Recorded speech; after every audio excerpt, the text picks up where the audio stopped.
Before you watch this, you should know after this match, you're going to have to choose your side, Mbappe or Holland, because this video is going to make you choose clearly. And if the side you pick loses, it make you upset. In this video, I'll show you the story of these two men, why this match is so much more than a group fixture, and what could actually happen on the pitch by using the real statics. We're going to talk about teams, stories, and their stars. After we go to the tactic board, then we share our guess. Get ready, because this time the favorite isn't so clear. First, we need to look at what is happening Group AI. France and Norway done the perfect job until arrived at this point. In the first matches, France beat Senegal 3-1 and Norway beat Iraq 4-1. They show the who is the leader teams on group. As the same in second matches, France beat Iraq 3-0 and Norway beat Senegal 3-2. In these matches, Holland and Mbappe each scored 4 goals, 4-4, exact equality and competition. Both teams have already secured their places in the round of 32, so technically, this match changes nothing. But here's the contradiction. The tournament's two hottest stars are facing off in Boston on June 26th. And actually, there's more to it. The winner of this match will secure a meeting with a third-place team in the last 32. The runners-up will likely face Ivory Coast or Ecuador. Going even further, the group winner's path likely runs through Sweden, Germany, Morocco, or the Netherlands and Spain. The runner-up's path runs through Ivory Coast, Brazil, England, and Argentina. Just think about that for a second. This match's result isn't just about finishing top of the group, it determines how difficult the entire tournament road becomes.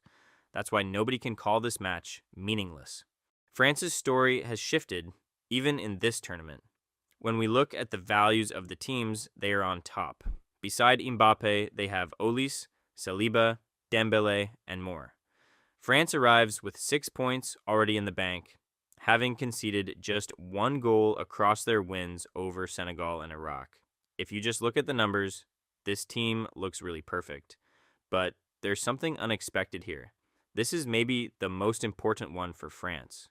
Manager Didier Deschamps left the training camp after learning of his mother's death and returned to France to attend her funeral. Assistant coach Guy Steffen is in interim charge until Deschamps returns. Can you believe it? One of the world's most experienced managers, physically absent for one of the biggest matches of his career. This is both a deeply human moment and a real test of this team's discipline on the pitch. Still, they are the most valuable team on the cup.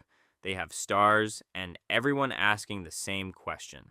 Is France really the tournament's biggest favorite? Maybe the answer is hidden in just how deep this squad really is. Now we're going to other side, Norway. Their story carries an entirely different feeling. Norway has returned to the World Cup for the first time since 1998, 28 years. Just think about that for a second. Most people born since then have never seen Norway at a World Cup, and when they came back, they didn't just participate, they dominated. They won all 8 of their qualifying matches. They even beat Italy twice, 3-0 and then 4-1. That form continued in the tournament too. They scored 7 goals combined against Senegal and Iraq, with Holland responsible for 4 of them. And this isn't just a one-man show. 3 different players have found the net. This means they are perfect on scoring, but at the other side, on defense, Norway has conceded in both of their matches. So this team is brilliant in attack, but not yet fully reliable in defense. In fact, even they must be aware of this too, so that Holland himself showed a surprising humility after Senegal win. When reporter asked about France's match, he said, "Honestly, I don't care too much. We're through. We managed to get through, which is incredible. I couldn't care too much about that game now. They're probably going to win against us. They're probably going to win the whole tournament." The tournament's hottest goal scorer summing up his own match by saying, "We'll probably lose." That honesty makes you smile. But maybe that humility is about to flip into the exact opposite performance on the pitch. They waited 28 years, and now they've arrived as one of the tournament's hottest teams. Now, it is time to go tactic board. The both teams have their own plan. France will likely line up in a 4-3-3, Mbappe up front, Olise and Dembele on the flanks, with Tchouaméni and Rabiot screening in midfield. France's advantages are clear: wide pace, transition attacks, individual quality. Their disadvantage: they can sometimes be exposed to balls played in behind. Norway is expected to line up in a 4-3-3, with Haaland leading the line, Ødegaard dictating play as captain in midfield, and Nusa providing pace on the flank. Norway's advantages: Haaland's individual power, set pieces, physical dominance by the players' heights. Their disadvantage: space behind the defense, especially against an attacking line as fast as France's. If Norway can use Ødegaard's creativity to pull France's midfield apart and create space for Haaland, there's a goal in that. But if France denies Haaland space in behind and forces Norway to play in front of their block rather than over it, Deschamps' side should be able to control the match. So, this tactical battle can be summed up with one simple formula: whoever silences the other's biggest weapon wins. Biggest weapons. This is not about only this match. This is a debate about who football's new face will be. Mbappe. He scored another brace against Iraq, sitting on 4 goals, only behind Messi's 5. What's his weapon? Speed, dribbling, the ability to read open space. Also, the Haaland bagged another double against Senegal, taking him to 59 goals in 52 Norway appearances. What's his weapon? Finishing, physical power, that terrifying dominance inside the box. And here's something genuinely interesting. The two players respect each other, but rarely talk about one another directly. Since the tournament began, though, they've started exchanging messages through the media. Haaland called Mbappe an incredible player, one of the best in the world, back in 2021. Mbappe's response was far cooler. I'm not thinking about Haaland at the moment. Maybe they're thinking about us, but I'm focused on Iraq. Let's talk about that, because that's rivalry at its finest. Not arrogant trash talk, but quiet respect.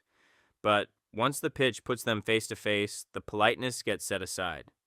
There is Saliba and Upamecano, agonist Haaland as central defense. This is most critical duel because two of the most respected center backs in European club football. But Haaland's combination of movement and aerial power will test them in a way that Iraq and Senegal simply couldn't.